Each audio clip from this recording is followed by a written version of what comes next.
Sanjay tiger जी, देखिए अब यहीं से सवाल आ रहा है कि एक व्यक्ति जिसके घर करोड़ों कैश मिला उसे जमानत मिल जाती है, लेकिन फिर दिल्ली में देखते हैं हम कि सीबीआई की जमानत खत्म होती है, वो वहां से पहुंच जाते हैं ईडी के पास। अब सवाल यह है कि जिन पर कानून का पालन करवाने की जिम्मेदारी है, अगर उनकी निष्पक्षता को लेकर सवाल हो रहा है। और इसी पैनल में देखिए बार बार कहा गया, इसलिए फिर से एक बार नाम ले रहा हूं, नारायण राणे, शुभेंदु अधिकारी, हेमंत शर्मा, येदियुरप्पा, प्रताप सरनाइक, ऐसे कई नेताओं के नाम लिए जा रहे हैं जो बीजेपी में जब शामिल हुए तो उसके पहले जो जांच चल रही थी वो खत्म हो जाती है। और विपक्ष बार बार कह रहा है कि आप लोग के यहां कोई वॉशिंग मशीन है जिसमें जो जाता है वो धुल जाता है। लालू जी नहीं गए, इसलिए आप लोग उनके लगातार पीछे पड़े हैं, वरना देश में कई और भी नेता हैं जो शायद सलाखों के पीछे होते लालू जी से पहले। यह कहना है विपक्ष का। देखिए, मुझे लगता है कि जो आरोपियों के प्रवक्ता बैठे हुए हैं वो इधर उधर की बात कर रहे हैं। हंसुआ के ब्याह में खुरपी का गीत गाना हमारे यहाँ एक मुहावरा है, उसको चरितार्थ कर रहे हैं। आप बताइए कि लैंड फॉर जॉब मामले की जांच की मांग किसने की थी? दिवंगत शरद यादव जो जदयू के राष्ट्रीय अध्यक्ष थे और ललन सिंह जी, ये लोग सीबीआई के पास साक्ष्य सबूत देने गए थे। प्रधानमंत्री मनमोहन जी से आग्रह किया था। अब ये कह रहे हैं कि देर क्यों हो रही है? तो देखिए, जो कानूनी प्रक्रिया है, न्यायिक प्रक्रिया है, उसमें कई पेच हैं। अब अदालतों में कई मामले लंबित है, वर्षों से पेंडिंग पड़ा हुआ है। तो क्या आप न्यायालय पर सवाल खड़ा करेंगे? और केवल सीबीआई और ईडी का मामला नहीं है। जब ये चुनाव हारते हैं तो चुनाव आयोग पर सवाल खड़ा करते हैं। संजय जी, सवाल न्यायालय पर नहीं आ रहा है, जो आरोप लग रहा है वो एजेंसी पर लग रहा है। विपक्ष कह रहा है कि एजेंसियों का दुरुपयोग किया जा रहा है, न्यायालय पर कोई सवाल नहीं खड़े कर रहा है। मैं तो यही कह रहा हूं कि आप नहीं, आप सवाल यही कह रहे हैं कि देर क्यों हो रही है, इतने देर क्यों हो गई। तो एक विहित प्रक्रिया है, आरोपी पक्ष के पास भी पूरा अधिकार होता है कि उसके खिलाफ अदालतों में जाए, अपना पक्ष रखे। तो मैं पूछना चाहूंगा कि लैंड फॉर जॉब मामले में आखिर लोगों ने अपनी करोड़ों की संपत्ति कौड़ी के भाव लालू परिवार को क्यों दे दिया? तेजस्वी यादव 29 वर्ष की उम्र में 22 परिसंपत्तियों के मालिक कैसे हो गए? पटना में कितने करोड़ का, 500 से ज्यादा करोड़ का मॉल कैसे बन रहा था? लोग इनको जमीन क्यों गिफ्ट कर रहे हैं? आपके यहां से सोना पकड़ा जा रहा है किलो के भाव में, करोड़ों रुपया नकदी पकड़ा जा रहा है, डॉलर पकड़ा जा रहा है। कहां से आया? आपको जवाब देना होगा। अख्तरुल इस्लाम साहब, बात करने से जान ये नहीं सवाल आपसे पूछा जा रहा है कि भाई आप आरोप लगा ले, वो बात ठीक है, लेकिन मैं पूछता हूं, देखिए ठीक है, मैं जवाब दे दूं। एक बात और देखिए, एक बात और खत्म करता हूं जी। मैंने पहले भी कहा कि लालू यादव आदतन भ्रष्टाचारी हैं। जेल जब पहली दफा गए थे चारा मामले में तो न हम केंद्र में थे न राज्य सरकार में थे, क्यों जेल चले गए?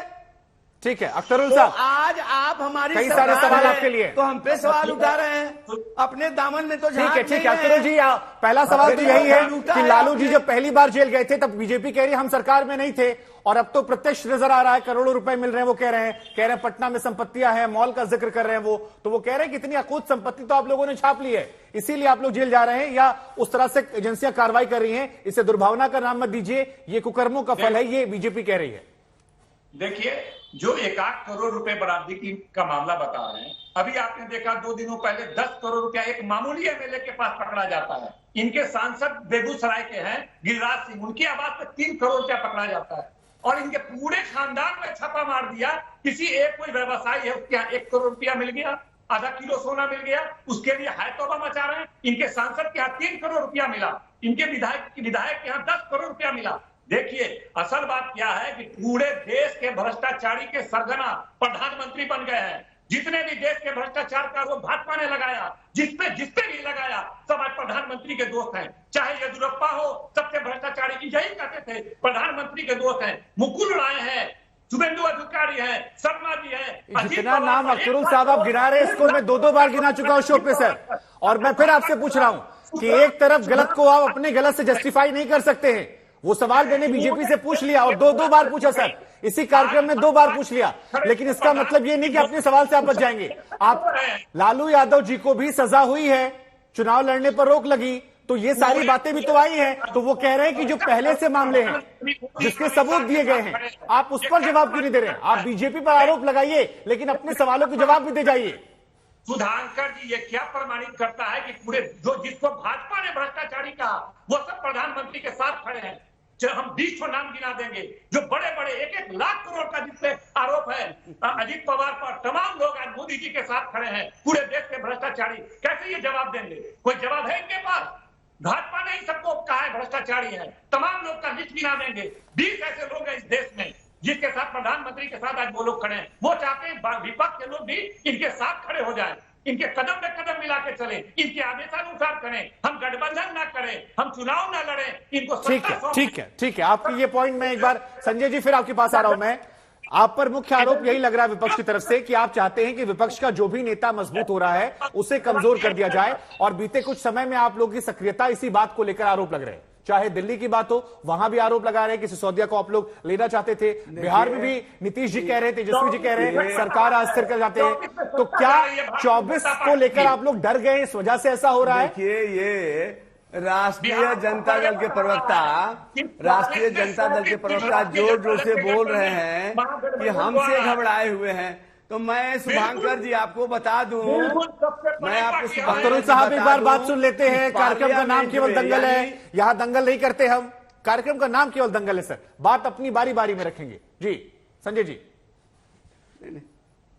देखिए, राष्ट्रीय जनता दल के प्रवक्ता जोर जोर से बोल रहे हैं कि हमारी ताकत से घबरा गए हैं। मुझे तो हंसी आती है कि जिस पार्टी का लोकसभा के अंदर एक भी मेंबर नहीं है उससे घबरा कौन रहा है भाई?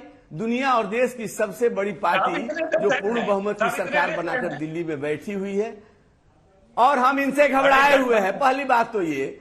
और आप ये जो लचर तर्क दे रहे हैं, आप अगर ट्रेन में यात्रा करेंगे विदाउट टिकट पकड़े जाएंगे, ये तर्क दे रहे हैं कि कल बहुत लोग विदाउट टिकट गए थे। अरे आप तो टिकट दिखलाइए, और नहीं तो फाइन भरिए, नहीं तो जेल जाइए। उसकी जो प्रक्रिया है उसके तहत आप पर कार्रवाई होगी। आप अपने को बेगुनाह साबित करिए। आप जांच के घेरे में हैं। आप बताइए जमीन कहां से आया, मकान कहां से आया, सोना कहां से आया? आप बताइए कि सोना कहां से आया, ये संपत्तियां कहां से आई? लालू जी तो कहते थे कि चपरासी का भाई हूं। चपरासी के भाई के पास कहा कि भाई से अधिक संपत्ति का सवाल पूछा जाए कि चपरासी के भाई के पास भैंस चराने वाला जो अपने को कहता था, उसके पास अकूत धन संपदा कहां से आई? ठीक है संजय जी अब जवाब लेता हूं मैं। संजय जी आपने थोक के भाव सवाल पूछ लिया, अब जवाब ले लेता हूं सर मैं। अख्तरुल साहब देखिए, वही सवाल जो मैंने आपसे पूछा था वही वो पूछ रहे हैं, और उसको उन्होंने अपने अंदाज में पूछा है कि ये संपत्तियां जो आई हैं उससे आप कैसे जस्टिफाई करेंगे। और दूसरा सवाल कि किसी ने गलत किया उससे ये साबित नहीं होता कि आपने गलत नहीं किया। आप अपने गलत का जवाब दीजिए कि ये सारे मामले जो आए जहां सीबीआई चार्जशीट में सबूत का जिक्र कर रही है वो कैसे है और इससे कैसे बचेंगे। और एक आरोप और भी लगाया सुशील मोदी ने, कहा कि लालू यादव की बेटियों को लेकर जो इमोशनल कार्ड खेला जा रहा है वो इसलिए है क्योंकि लालू यादव ने अपनी बेटियों को फंसाया है अलग अलग कंपनीज ने बड़े बड़े पदों को देकर। देखिए, कौन नहीं जान रहा है कि लालू जी किस गंभीर बीमारी से अभी बच करके आए हैं, क्रिटिकल पोजीशन में है। उनकी बहू तेजस्वी जी की पत्नी वो इमोशनल कार्ड, उनके छोटे छोटे बच्चों को बीमारी से जांच एजेंसी का कोई लेना देना नहीं है। ये धड़ाक झुकाना चाहते हैं, किसी भी हाल में भाजपा के सामने झुको, हमसे या तो गठबंधन करो, नहीं तो नीतीश कुमार से गठबंधन तोड़ो, जदयू से गठबंधन तोड़ो, हमको बिहार में स्पेस दो, हमको। अरे आपको तो हम चिमटा से छूना भी पसंद नहीं करेंगे, आपको हम चिमटा से भी नहीं छुएंगे, भ्रम निकाल दीजिए। और आपको अगर लगता कि मेरे पास आने से आप बच जाएंगे तो आप पहले आ गए होते। ये गलत तर्क मान दीजिए। आप ये बताइए ना, ये संपत्ति कहां से आई है?